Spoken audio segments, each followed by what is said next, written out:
Timespinner came out in 2018, September, and then it was around the big time of releases for like AAA games like Dragon Quest. It just came out, and I think Shadow of the Tomb Raider. On the indie front, in August there was The Messenger, which was a really good game, and then Dead Cells, which was really popular, and it kind of got missed. It kind of slipped through the cracks. I put it on my wish list, and I waited for it to, when I was going to get it on sale, and I never did get it. But it ended up being on Game Pass. So when it's popped on Game Pass, I'm like, you know what? I'm going to play this, and I've really, really liked it. It's like it's a metroidvania, and it's got 16-bit graphics. The character, I don't even remember her name. It starts with an L. We'll just call her Blue Hair Terra. But anyways, Terra, she looks like a Final Fantasy character. There was a bunch of little dudes and stuff to rescue, and they're like Final Fantasy characters. So it's kind of like you had the Final Fantasy aesthetic on kind of this somber music and dull kind of background. Dull probably is a bad word, but it's like a muted background, and it gives you sort of this kind of laid back feel. And it reminds me of the Catacombs level in Symphony of the Night, like pretty much for the whole game. The music is great, and like her weapons and stuff are very similar to Shanoa's glyphs from Order of Ecclesia. And it's a game that very much is copying. It's doing a lot of copying, but I wouldn't say it's derivative at all because it's done so well and it's so fun. It's a little on the easy side. I never really got pressed for getting killed. I didn't die. There's lots of potions and stuff that you could use. There's the key differentiating factor for this game.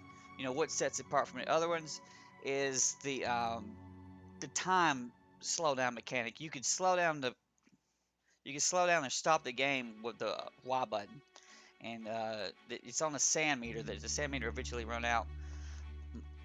I didn't use it all that much because when you freeze the enemy, you also can't hit them. There's no way to kill them, and you would want to kill them because they drop items and you help level up your guy. So it was mainly used for defense or to try to get to platforms that you couldn't get to. Um, I really like this game overall, but it's difficult to say that, why would you play this Metroidvania over the many other Metroidvanias? The game should be reviewed in itself, by itself, but it's not in a vacuum. And it's sort of difficult to say, oh, well, you should get this game over Bloodstained. There's no way I could say that. And I think that's really the main problem with this game is it did not stand out. It didn't stand out when it was released. It doesn't stand out now. And even though I really, really like it, I think we're only going to give it one paw up. Big Kitty, she's played way too many of these games, and she's just like, well, why do I need to play this one when there's like 14 more that come out? And what's the real problem with indie games these days is they sometimes throw out Metroidvania into everything where it should not be put into. I don't think like either Battle Princess Madeline or The Messenger even needed Metroidvania elements in it.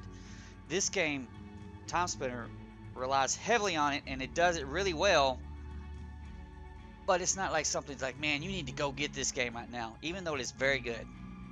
And Brian plays every Metroidvania. He plays them no matter what, and so for him, this was great. And this took around 8 hours to beat. And what it often ends up being is one games like this is you might want to play them as like a palate cleanser. Like you would play them after you do a big game, or if you've been playing a lot of multiplayer online games, to come back for something small like this really, really feels good. I'm probably going to end up buying the game, even though I had it on Game Pass, and then I'm going to get the soundtrack for it. And the soundtrack was top notch, and I think that's one of the best parts about this game. It also feels really good to play. And so it's a matter of if you've got time to play good games, but you don't, you're gonna play this one that no one's even heard of, then give Timespinner a run. It's about $20 regular price. I would say I'll wait till it's 50% off, and then give it a run. So I had a lot of fun with it.